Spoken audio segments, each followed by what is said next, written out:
بسم الله الرحمن الرحيم. ونستعين ونستغفره ونعوذ بالله من شرور أنفسنا ومن سيئات أعمالنا. من يهد الله فلا مضل له ومن يضلل فلا هادي له. وأشهد أن لا إله إلا الله وحده لا شريك له وأشهد أن محمدا عبده ورسوله.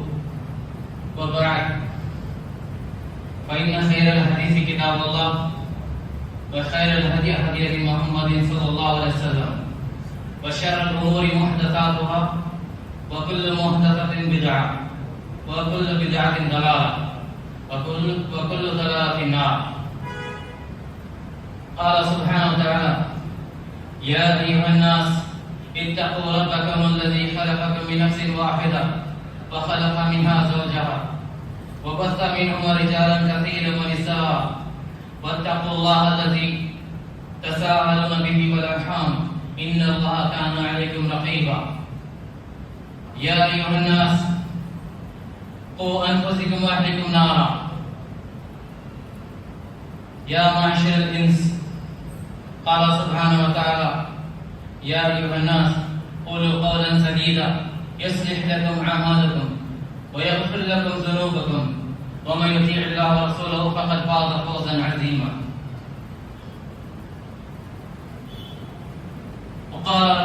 وقال سبحانه وتعالى: إن الله وملائكته يصلون على النبي يا أيها الذين آمنوا صلوا عليه وسلموا تسليما كثيرا. اللهم صل على محمد وعلى آل محمد كما صليت على إبراهيم وعلى آل إبراهيم إنك حميد مجيد. اللهم بارك على محمد وعلى آل محمد كما باركت على إبراهيم وعلى آل إبراهيم في العالمين إنك حميد مجيد. الحمدللہ، اللہ کا بہت بڑا کرم اور فضل و احسان ہوا جو اللہ نے اس مبارک گھڑی میں ہم کو یہاں جمع کیا، اس خطبہ نکاح میں ہم کو جمع کیا. اور نکاح کے بارے میں رسول کریم صلی اللہ علیہ وسلم کا فرمان ہے: نکاح من سنتی، نکاح میری سنت. اور فرمایا جس کو یہ اپنائے گا وہ ہمیں سے ہے، اور اس کا مفہوم ہے جو اس سے دور ہو گیا وہ ہمیں سے نہیں. نکاح ایک عظیم، ایک ایسا عمل ہے جو انسان اگر علم سیکھتا ہے، عمل کرتا ہے تو اس کا دین آتا ہوتا ہے، لیکن جب نکاح کرتا ہے تو وہ مکمل ہو جاتا ہے. آج جو عنوان آپ کے سامنے نکاح کا رکھا گیا، الحمدللہ میرے فرزند، میرے بیٹے حبیب الرحمن الجیلانی الہاشمی کا رکھا گیا. اور میں چاہتا ہوں کہ ہم لوگ ہر کوئی ہر چیز میں آگے رہے، چاہے نکاح کا معاملہ ہو، جنازے کا معاملہ ہو، یا پھر نماز پڑھانے کے لیے امام بننے کا معاملہ ہو، ہر معاملے میں. اور نکاح کو آسان کرنا ضروری ہے، آج کے معاشرے میں بہت ضروری ہے، بہت زیادہ اہم ہے. کیوں؟ آج نکاح مشکل اتنا ہو چکا ہے جس کی وجہ سے زنا عام ہو چکا ہے. اور سب سے زیادہ آج ضرورت معاشرے میں آسان کرنے کی اس لیے ہے کہ نکاح کو آسان کیا جائے گا تو زنا میں رکاوٹیں ہوگی. اور صحیح وقت پر نکاح کرنا ضروری ہے. صحیح وقت دین اسلام میں جیسے ایک انسان، ایک لڑکا ہو یا لڑکی بالغ ہوتے ہیں، اس کے بعد نکاح کے ان پر کرنا ان کے لیے واجب ہو جاتا ہے. لیکن قانون اور وغیرہ دنیا کے معاملات دیکھتے ہوئے کم سے کم لڑکی کی 18 سال اور لڑکے کی 22 سال 21 سال میں اگر کر دیا جائے تو اس کی زندگی کا یہ ٹرننگ پوائنٹ ہوتا ہے. اور آج ہم یہ نہ کر کے ہمارے نوجوانوں کو گمراہی کی طرف ڈال رہے ہیں. ہم سوچ رہے ہیں کہ لڑکا اور لڑکی گھر میں ماشاءاللہ ہمارے سامنے ہوتے ہیں اور اچھے سے نظر آتے ہیں. لڑکی ہے تو حجاب میں رہتی ہے، لڑکا ہے تو آپ کے سامنے احترام عزت سے رہتے ہیں. لیکن آپ کو یہ معلوم نہیں کہ ان کے اندر کمروں میں ان کے موبائلز میں کیا ہوتا ہے. کیونکہ جب انسان بالغ ہو جاتا ہے تو اس کے اندر ہارمونز جاگ جاتے ہیں، اور ہارمونز جاگنے کے بعد پھر وہ معاملہ بہت ڈینجر لیول پر جانے کا راستہ بنتا ہے. اور خاص کر کے جب ایڈلٹری پبرٹی جب فیمیلز میں لڑکیوں میں آتی ہے تو اس کو بھی ہارمون چاہتے ہیں. لڑکے باہر گھومتے ہیں, لڑکیاں گھروں میں رہتی ہیں, لیکن آج کل گھومنے کے لیے سب سے بڑی چیز موبائل سب کے پاس ہے. اور دوسری یہ کہ نکاح کو مشکل کیوں بنایا گیا, کیا ریزن ہوا ایسا؟ وہ بنانے کا مین ریزن ہے پیرنٹس, ماں باپ. اور ماں باپ کو اولاد اللہ نے عطا کی ہے تو اللہ سبحانہ و تعالیٰ نے وہ اولاد ایک نعمت سے نوازا جو آپ کے لیے امانت ہے. اللہ نے ماں باپ کو بہت بڑا درجہ دیا ہے. دنیاوی معاملات میں آپ اور ہم ماں باپ کے لیے ہمارے جسم کی کھال نکال کر چپل بنا دیں گے تو اس کا حق ادا نہیں کر سکتے, لیکن اللہ اور اللہ کے رسول صلی اللہ علیہ وسلم کے دین کے شریعت کے مطابق اگر اس کے بیان باؤنڈریز چاہتے ہیں ماں باپ کے لیے, اگر ہم شریعت کے دھجیاں اڑاتے ہیں اور دوسرے چیزوں میں ماں باپ کی مانتے ہیں تو لڑکے اور لڑکیاں بھی کہیں وہاں پر بھی ذمہ دار ہوتے ہیں. کیونکہ اللہ سبحانہ تعالیٰ نے ہر مسلمان مرد اور عورت پر علم کا سیکھنا فرض کیا. فرض کا مطلب کیا ہے؟ جیسے فرض نماز ہے, ضروری ہے, مینڈیٹری ہے. اگر آپ اس کو ادا نہیں کرتے تو بہت بڑے مجرم ہیں, کیونکہ ایمان اور عمل, ایمان اور کفر کے بیچ میں نماز ہے نا, ویسے ہی علم سیکھنا بھی ضروری ہے. آج معاشرے میں دیکھا جاتا یہ ہے کہ جینٹس علم سیکھتے ہیں ماشاءاللہ سے, لیکن پرسنٹیج کم ہے, اور فیمیلز زیادہ علم سیکھنے میں آگے ہیں. چاہے وہ دنیاوی علم ہو, قرآن کا علم ہو, آج کل آن لائن کلاسز ہوتے ہیں, تجوید کے ہوتے ہیں, تفسیر کے ہوتے ہیں, اس میں علم سیکھتے ہیں. لیکن جب عمل کرنے کی باری آتی ہے سب سے پہلے ان کو گیٹ کلوزنگ کی جو رکاوٹ آتے ہیں وہ ماں باپ ڈالتے ہیں. اور آج رکاوٹ کرنے کا سب سے بڑا ذریعہ ماں باپ کیوں ہے؟ کیونکہ ان کو بھی کوئی تربیت ملی, ان کے ماں باپ سے ملی. ایسے کلچر چلتا جا رہا ہے جس کی وجہ سے نکاح کو اتنا مشکل بنا دیا. آج دیکھیے, ایک اگر شادی کی دعوت ہوتی ہے, جبکہ شادی کا کوئی کھانا نہیں ہے, کوئی کانسیپٹ نہیں ہے اسلام میں, شادی کا کوئی کھانا نہیں, اصل فیس ہے کھانا ہے تو مرد کی طرف سے. مرد کو اللہ نے مرد اس لیے کہا ہے کہ اس کے اندر مردانگی ہوتی ہے, اور وہ اپنے ہاتھوں پر اپنے بل بوتے پہ ایک دوسرے خاندان کی لڑکی کو اپنا کر اپنے نکاح میں لے کے اس کو اس کی ذمہ داریوں کو نبھاتا ہے. اور وہ مرد جو کھانا دیتا ہے اس کی حسب استطاعت ہوگا. استطاعت کا مطلب جو مرد کی کیپیسٹی ہے وہی ہے, کیونکہ نبی صلی اللہ علیہ وسلم کی روایت کے مطابق بتایا گیا, فرمایا حضرت صفیہ رضی اللہ عنہا کا ام المومنین کا جو نکاح ہوا تھا خیبر کی جنگ کے وقت میں, جس میں نبی صلی اللہ علیہ وسلم کا ولیمے کا جو کھانا تھا اس میں گوشت نہیں تھا, مٹن نہیں تھا, صرف کھجور, گھی اور پنیر.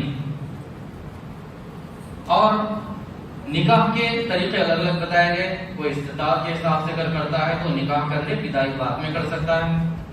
اگر کوئی سیم ٹائم میں کر سکتا ہے, نکاح کے فوراً بعد بدائی ہوتی ہے, وہ بھی آسان طریقہ ہے, جس میں جو کھانا ہوگا وہ لڑکے کی طرف سے ہوگا. لڑکی کا کھانے کا کوئی کانسیپٹ نہیں ہے. اب علماء نے اجازت دی ہے کہ اگر کوئی خوشی سے اپنے طرف سے کھلا سکتا ہے ٹھیک ہے, وہاں تک ٹھیک ہے, لیکن وہ خوشی اتنی زیادہ بڑھ جا رہی ہے, وہ خوشی کے اندر صرف شادی خانے کا رینٹ جو ہوتا ہے کم سے کم 70,000 سے شروع ہے نہیں ہے, بولیے آپ لوگ, ہے نا. اور اپروکسیمیٹلی اچھا شادی خانہ ہے 1.25 لاکھ 1.5 لاکھ. تو ایک صرف ایونٹ اٹینڈ کرنے کے لیے وہ جگہ کا رینٹ جو ہے 1 لاکھ سے 1.5 لاکھ روپے ہوگا لڑکی کے باپ کے اوپر, لڑکی کے ماں باپ کے اوپر. تو کیا وہ صحیح ہوگا؟ نہیں ہوگا نا. تو اس لیے لڑکی کے کھانے کا کوئی کانسیپٹ نہ رکھیں.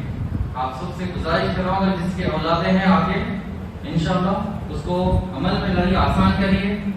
اور دوسری چیز, جو شادی ہونے کے بعد جو زیادہ تر شادیاں کامیاب نہیں ہو رہی ہیں, جو سکسیس نہیں ہو رہی ہیں, شادی ہونے کے بعد کی بات کر رہا ہوں. نکاح ہو گیا, شادی سب کچھ ہو گئی, اس کے بعد زندگیوں میں خوشی نہیں ہے. نہ ہسبینڈ وائف سے خوش ہے, نہ وائف ہسبینڈ سے خوش ہے, نہ پھر وہ لڑکی کے ماں باپ لڑکے کے ماں باپ آپس میں ٹینشن میں، ڈپریشن، اسٹریس میں، کہہ رہے ہماری بچی کو ہم اتنا کر کے دیے پھر بھی نہیں ہو رہا، صحیح نہیں ہو رہا ہے۔ اس کا مین ریزن کیا ہے کہ the rights of childs, the rights of kids, اولاد کے حقوق۔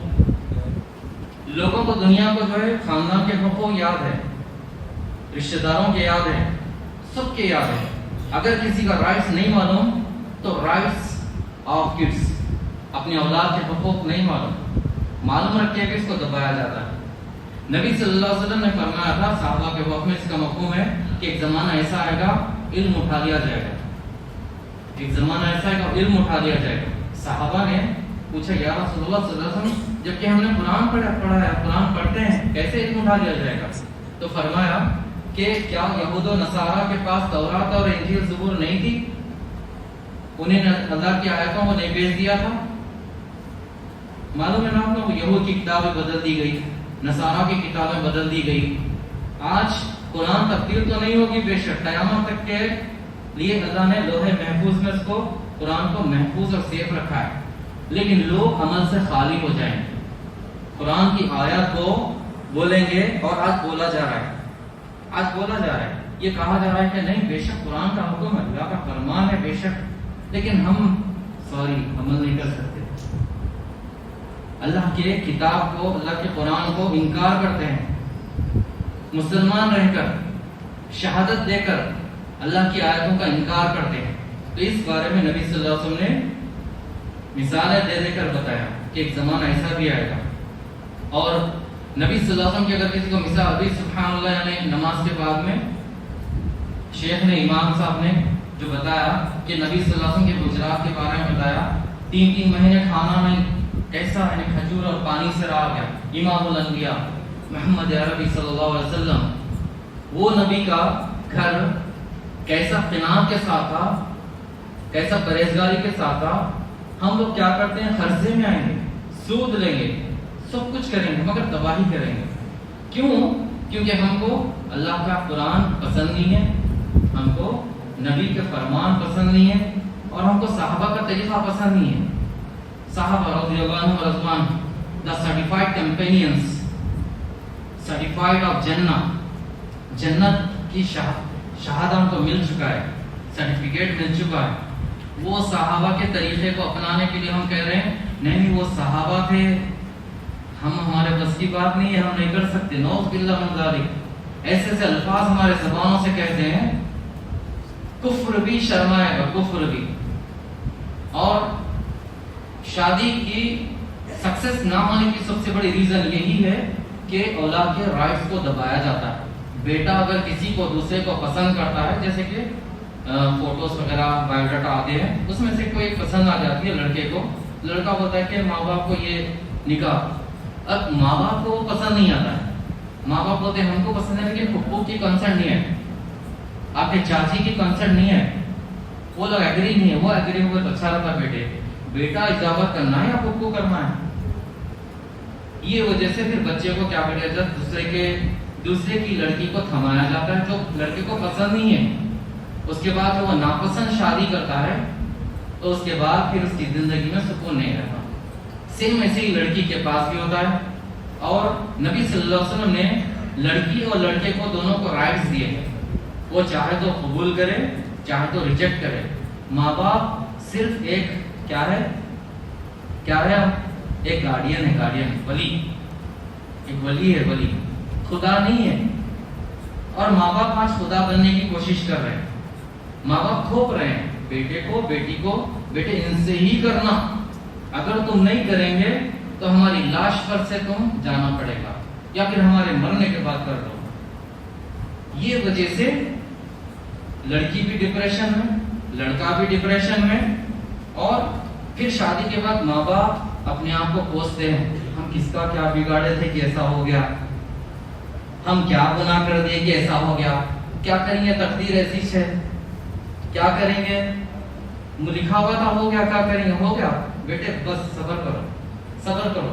وہ صبر کرتے کرتے لڑکا یا لڑکی، آج آپ بھی دیکھ رہے ہیں کہ کئی خودکشیاں ہو رہے ہیں، سوسائڈس ہو رہے ہیں، اور تو تیسری بات یہ ہے کہ لڑکیاں ایک زمانہ تھا دور جاہلیت میں عرب میں جو جہالت تھی وہ یہ تھی کہ لڑکیوں کو زندہ دفنا دیا جاتا تھا. پڑھا ہوگا نا سیرت کا، آپ لوگوں نے سنا ہوگا نا بیانات میں. لڑکیوں کو زندہ اس لیے دفنایا جاتا تھا، وہ دفنانے کا ریزن ایک ہی تھا کہ ہم لڑکی والے جھکنا نہیں ہے کسی کے سامنے، صرف اس وجہ سے. اس کے بعد دوسرا دور آیا، نبی صلی اللہ علیہ وسلم کے بعد کا زمانہ آیا، یعنی ہم بچپنے میں بھی دیکھتے تھے ایبارشن کا زمانہ آیا. ایبارشن اسکیننگ کرنے کے بعد دیکھ کر اگر بیٹی ہے معلوم ہو گیا بس مرڈر کرنا ہے، نرس کو ڈاکٹر کو بات کر کے ڈیل کر کے اس کو انجیکشن دے کے مار دیا جاتا. سیکنڈ قتل. یہ دور ایمان کے بعد مسلمانوں کا دور. تیسرا دور 2024 2023 تک چل رہا ہے. اب جو ہے زندہ قتل کر دیا جا رہا ہے، خاص کر کے لڑکیوں کو. کیسے؟ لڑکی کے رائٹس کو دبا کر. لڑکی دین پر عمل کرتی ہے تو اس کو بیٹے تم پڑھ لیے نا بس آپ کے عمل چھوڑ دو، ضرورت نہیں عمل کرنے کی. ہم ماں باپ ہے، ماں باپ ناراض تو اللہ ناراض. ان کو بتایا جاتا ہے، حدیث بتائی جاتی ہے ماں باپ ناراض ہے تو اللہ ناراض ہے. لیکن اللہ کے رسول ناراض ہے، اللہ ناراض ہے. وہ ڈر نہیں ہوتا ہے، موت کا ڈر نہیں ہوتا ہے، قبر کا ڈر نہیں ہوتا ہے. اپنی امانت میں ایسے ماں باپ جو اپنی اولاد کو ان کے حقوق کے خلاف کام کرتے ہیں وہ خوان ہے. خوان کا مطلب خیانت دار. جب حوض کوثر پہ نبی صلی اللہ علیہ وسلم کے سامنے پیش ہوں گے تو وہ ماں باپ اپنا چہرہ کس لیول سے دکھائیں گے ان کو تب ہی پتا چلے گا. اللہ ہم سب کو صراط مستقیم میں چلائے. اور اس کے ساتھ ساتھ سب سے آخری جو اہم پوائنٹ ہے وہ آج جو معاشرے میں ضرورت ہے پولیگیمی. پولیگیمی مطلب second marriage, third marriage, fourth marriage. آج معاشرے میں بہت ضروری ہے، ورنہ لوگ ڈرائیور کے ساتھ افیئرس، کام کرنے والے کے ساتھ افیئرس، یا پھر جو ورک فرام ہوم کرنے کے نام پہ افیئرس، یا پھر جاب کے نام پہ افیئرس، یا پھر غیر مسلم یعنی بد عقیدہ لوگوں کے ساتھ زناکاری، اور الگ الگ حالات میں معاشرے میں جا رہے ہیں. Delay marriages. لڑکی چھوٹی ہے، چھوٹی مطلب ایج جیسے کہ بالغ تو ہو جاتی ہے، کہتے ہیں نہیں بچی پڑھ رہی ہے نا، ڈگری کر رہی ہے، ٹھیک ہے ڈگری کرواؤ، نکاح کر کے بھی کروایا جا سکتا ہے. لیکن اس نام پہ لڑکی کو اس کے لیے ڈیلے جو کیا جاتا ہے اس کے ہارمونس پاورفل ہوتے جاتے ہیں. شیطان ہر طریقے سے اس کو گھیرتا ہے، اس لڑکی کو گھیرتا ہے. اس ٹائم میں ایک انسان اگر اس کو کوئی ہمدرد مل جائے، چاہے وہ غیر مذہب کا کوئی بھی ہو، مسلمان کے علاوہ بھی ہو، اس کو لگتا ہے کہ یہ میرے ماں باپ سے زیادہ اہم ہے، یہ میرا ویل وشر ہے، خیر خواہ ہے. اور وہ خیر خواہ کے اٹیچمنٹ میں لڑکی فلو میں چلے جاتی ہے. ایک ٹائم آتا ہے کہیں بھی چھپ کے اس کے ساتھ زنا ہو جاتا ہے. یہ بہتر ہے یا پھر سیکنڈ میرج کر کے اس کو کرنا بہتر ہے؟ اگر 30 سال کسی کی ایج ہو گئی، لڑکی آج سنگلس ہے، لڑکی کیا عورت بن چکے ہیں، سنگلس ہے. 30 سال 35 سال 40 سال 40 سال کی سوچیے سنگل ہے، سنگل. اور دوسری آج کیا بتایا جاتا ہے؟ Age difference. ایج ڈفرینس کے لیے روکا جاتا ہے، ایج ڈفرینس کے لیے روکا جاتا ہے. دوسرا جو ہے بتایا جاتا ہے کہ غریب ہے، وہ بیچارہ غریب کیسے سنبھالے گا. نبی صلی اللہ علیہ وسلم کے پاس ایک عورت آئی، آ کے کہا یا رسول اللہ صلی اللہ علیہ وسلم میں اپنے آپ کو آپ کے لیے نکاح میں پیش کرنا چاہتی ہوں. نبی صلی اللہ علیہ وسلم نے نگاہ ہٹا دی، اپ اینڈ ڈاؤن دیکھا اور نیچے نظر کر دی، خاموش ہو گئے. وہ لڑکی سمجھ گئی کہ نبی صلی اللہ علیہ وسلم نے کچھ جواب نہیں دیا، بیٹھ گئی. اس کے بعد ایک دوسرے صحابی وہیں بیٹھے ہوئے تھے، انہوں نے اٹھ کر کہا کہ یا رسول اللہ صلی اللہ علیہ وسلم اگر آپ کہو، اگر آپ کی اجازت ہو تو میں ان سے نکاح کرنا چاہتا ہوں. تو صحابی کو آپ صلی اللہ علیہ وسلم نے پوچھا کہ تمہارے پاس کیا ہے، کچھ ہے دینے کے لیے مہر میں؟ تو وہ صحابی نے کہا کہ ان کے پاس آزار تھا، نیچے کا سطر، اوپر کا ڈریس نہیں تھا. تو وہ صحابی نے کہا کہ اللہ کے رسول صلی اللہ علیہ وسلم میرے پاس یہ آزار ہے اور یہ آزار میں مہر میں دے سکتا ہوں. تو آپ صلی اللہ علیہ وسلم نے فرمایا کہ یہ اگر دے دو گے تم تو پھر پہنو گے کیا؟ دوسرا کپڑا نہیں ہے تمہارے پاس. لہٰذا پھر پوچھا گیا جاؤ گھر میں دیکھو کچھ. ہو سکتا ہے تمہارے گھر میں کچھ ملے. وہ صحابی جاتے ہیں, جانے کے بعد پورا دیکھنے کے بعد واپس آتے ہیں, آ کے پھر کہتے ہیں کہ اللہ کے رسول صلی اللہ علیہ وسلم سارا ڈھونڈ لیا, کچھ بھی نہیں ہے میرے پاس مہر دینے, ایون لوہے کی انگوٹھی بھی نہیں ہے مہر میں دینے کے لیے. امام الانبیاء صلی اللہ علیہ وسلم فرماتے ہیں کہ ٹھیک ہے, تم کو کچھ قرآن یاد ہے؟ قرآن یاد ہے تو فرماتے ہیں کہ ہاں کچھ سورے یاد ہے, کچھ سورات یاد ہے. تو آپ صلی اللہ علیہ وسلم فرماتے ہیں کہ ٹھیک ہے, یہ قرآن کے جو سورے تم کو یاد ہے یہی تمہارا مہر ہے. اس قرآن کی آیتوں کے بدلے, سوروں کے بدلے تم کو یہ لڑکی تمہارے نکاح میں دی جاتی ہے, یہ آیات, یہ سورہ ان کو یاد دلا دو. کتنا بہترین اور آسان ہے نکاح. نکاح میں کون ضروری ہے؟ ایون لڑکے کے والد کی بھی ضرورت نہیں ہے, لڑکا چاہیے. لڑکے کا مطلب آج کل لوگ کیا سمجھتے ہیں, صرف سنگلز ہونا ہے. سنگلز جو شادی شدہ مرد جو اپنی ریسپانسبلٹی نبھا سکتا ہے کسی سے نکاح کر کے, اتنا سنگل نہیں کر سکتا. سنگل کو نیا تجربہ ہوتا ہے. جو میرڈ ہوتے ہیں ان کو زندگی کا تجربہ ہوتا ہے, اچھا برا سب کرنے کا, اس کو ذمہ داری اٹھانے کا, وہ اچھے سے سنبھال بھی سکتا ہے. تو لہٰذا پولیگیمی کی بہت سخت ضرورت ہے آج کل. اگر استطاعت رکھتے ہو, ایک نکاح کرو, 2 نکاح کرو, 3 کرو, 4 کرو. زنا کو بچاؤ, زنا کو بچائیے. آپ سب سے گزارش ہے کہ جو استطاعت رکھتے ہیں, کیپیسٹی رکھتے ہیں, زنا کو بچائیے تاکہ نکاح آسان ہو جائے. اور آج افسوس بند کرنے والے نہ بنے, عمل کرنے والے بنے. آج علم ماشاءاللہ بہت لوگوں کے پاس ہے, قرآن کا علم ہے, حدیث کا علم ہے, صحابہ کے بارے میں معلومات ہے, لیکن جب عمل کی باری آتی ہے نا تو پھر اس وقت صحیح ہے لیکن تھوڑا تو کچھ کرنا پڑتا نا. کرنا ہو تھوڑا جا کے 4-5 لاکھ کی شادی کم سے کم ہوتی, تھوڑا جا کے. لہذا میں اس خطبہ نکاح کے ذریعے یہ ایک میسج دینا چاہتا ہوں, نکاح کو آسان کرے تاکہ زنا مشکل ہو جائے, جو نبی صلی اللہ علیہ وسلم کا میسج ہے. اور اللہ اس جوڑے میں برکت عطا فرمائے اور اللہ دونوں جہاں کی کامیابی سے نوازے اور صراط مستقیم پر چلائے. صراط مستقیم وہ جو انعام والا راستہ ہو, انعام والا وہ راستہ نہیں جو گمراہ ہونے کا یا اللہ کے غضب کا ذریعہ بن جائے. اللہ اس جوڑے میں ایسی محبت ڈالے جو محبت صحابہ اور صحابیات میں تھی, امہات المومنین میں تھی, اور ایسی محبت جو دلوں سے لے کر روحوں کو جوڑتی ہو, اور ایسی محبت جو دنیا سے شروع ہوتی تو جنت تک ختم ہوتی ہو. اللہ اس جوڑے میں تمام برکتیں نازل عطا فرمائے اور اس مجمع میں جتنے لوگ شامل ہیں خیر اور برکتیں نازل فرمائے اور تمام کے گھروں میں خیر کو ڈال دے اور شر کو دور کر دے اور قرآن کو ہمارے سینوں میں اتار دے, سینوں کے ساتھ ساتھ عمل کی توفیق بھی عطا فرمائے. اور اللہ اس نکاح کے ذریعے کم سے کم ایک کسی کی زندگی بدلنے کا ذریعہ بنا دے, لوگوں کو سمجھا دے. اللہ اس خطبہ نکاح کے ذریعے تمام کے گھروں میں جو تکلیفیں ہیں, قرضوں میں مبتلا ہے, ان کے قرضوں کو دور فرمائے, اور جو زندگیوں میں پریشانیاں اور مصیبتیں ہیں اللہ ان پریشانیوں میں آسانی فرمائے. اور اس مسجد کی کمیٹی میں محبت اور خیر اور اتحاد سے اور مضبوط بنائیں. یہ مسجد ماشاءاللہ بہت بہترین دعویٰ کا کام کرتی ہے. اللہ اس مسجد کو دنیا میں دعوت کے کام کرنے کا ذریعہ بنائے.